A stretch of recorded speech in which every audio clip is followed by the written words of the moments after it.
Muito bem, Shalom, estamos de volta.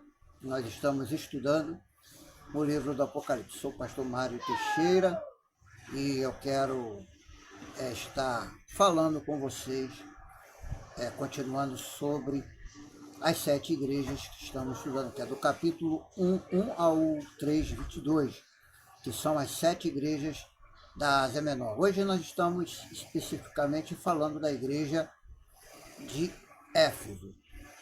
Aquela igreja que ela recebe tanto elogios como também repreensão. Então vamos ver aqui o contexto histórico, porque Éfeso era de fato, como eu já disse no livro, na videoaula anterior, que era uma cidade rica, histórica e espiritualmente profunda, sendo uma das principais centros do cristianismo primitivo na Ásia Menor, que é a antiga Turquia. Então vamos para o contexto histórico de Éfeso. Então, primeiro, a importância comercial e cultural que tinha aquela cidade.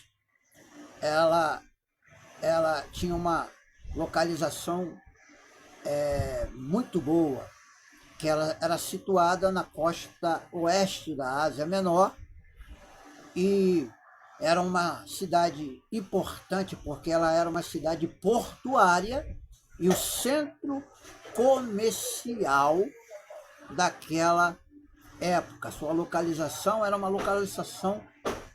localização estratégica e a tornou uma das cidades mais prósperas do Império Romano. E naquela cidade tinha a sua cultura. E a cultura tinha ali um templo construído em devoção a uma deusa chamada Artemis, ou pelos próprios romanos chamavam aquela deusa de Diana.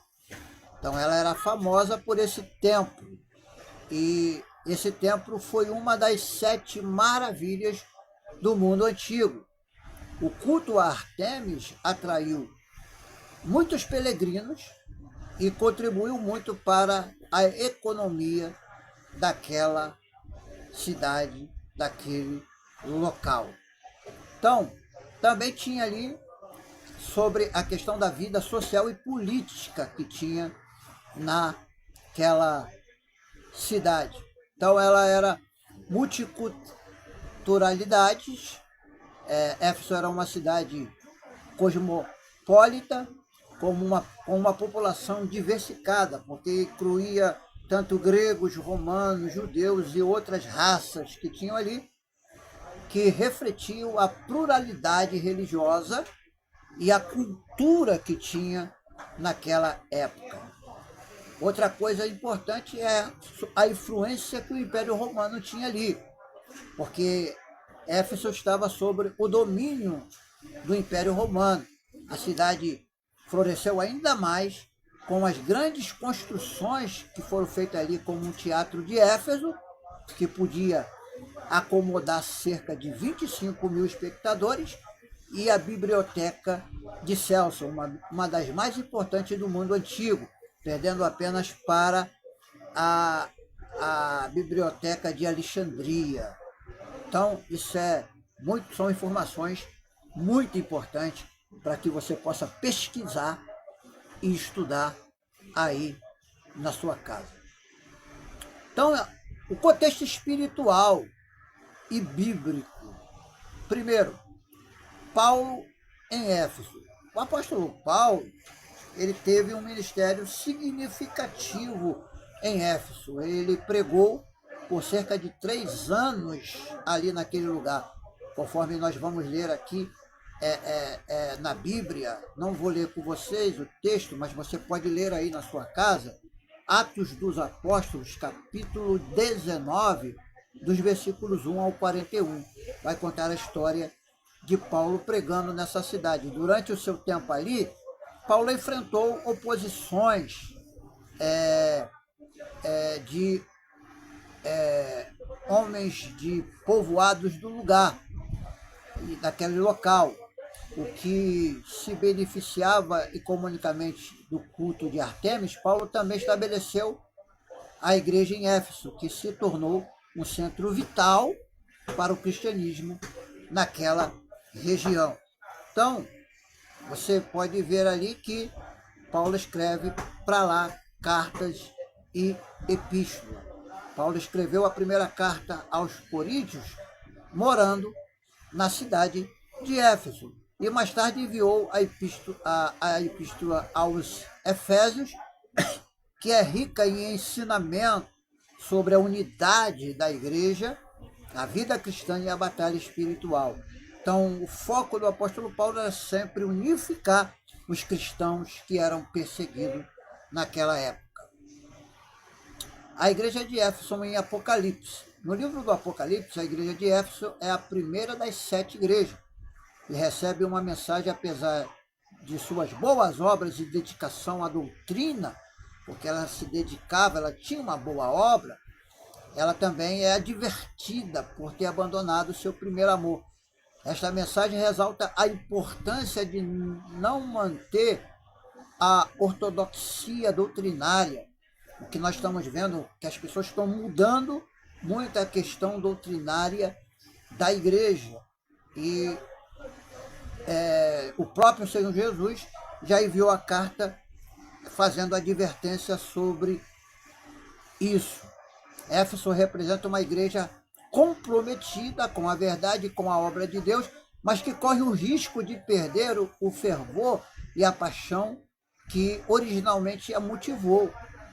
Quantas pessoas têm perdido a paixão pela palavra de Deus, por causa de tantos escândalos, de tanta perseguição, de tantas coisas que têm acontecido no evangelho atual que vivemos.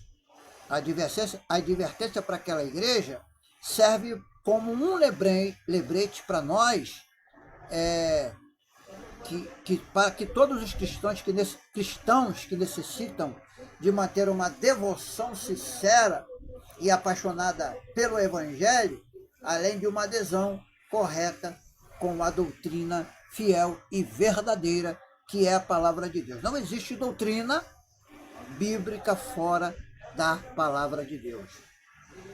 Então, a igreja de Éfeso, tanto na carta de Paulo, quanto na mensagem ao Apocalipse, oferece lições para nós, para aplicações na nossa vida espiritual. Hoje vamos explorar os desafios e virtudes que ela enfrentou, como essa experiência pode nos ajudar a sermos verdadeiramente cristãos. Primeiro, as virtudes da igreja de Éfeso.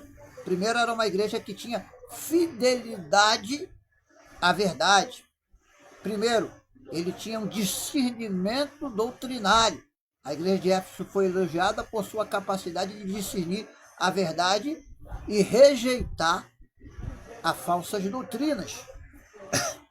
E eu pergunto para você que está assistindo, você tem procurado a viver a doutrina verdadeira ou você tem mergulhado em falsos ensinamentos?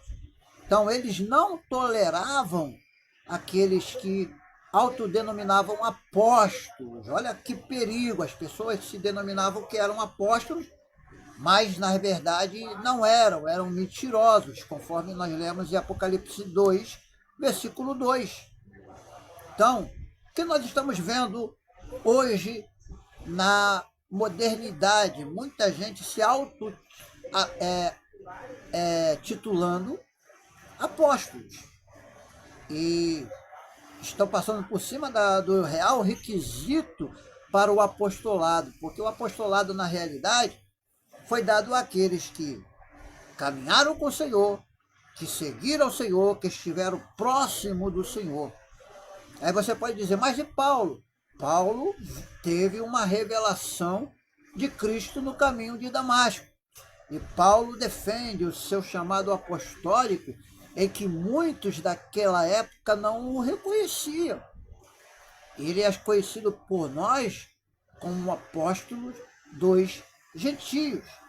Então, a aplicação prática para nós é que hoje essa virtude chama para nós sermos vigilantes na nossa fé. e tomarmos cuidado com os ventos de doutrinas que têm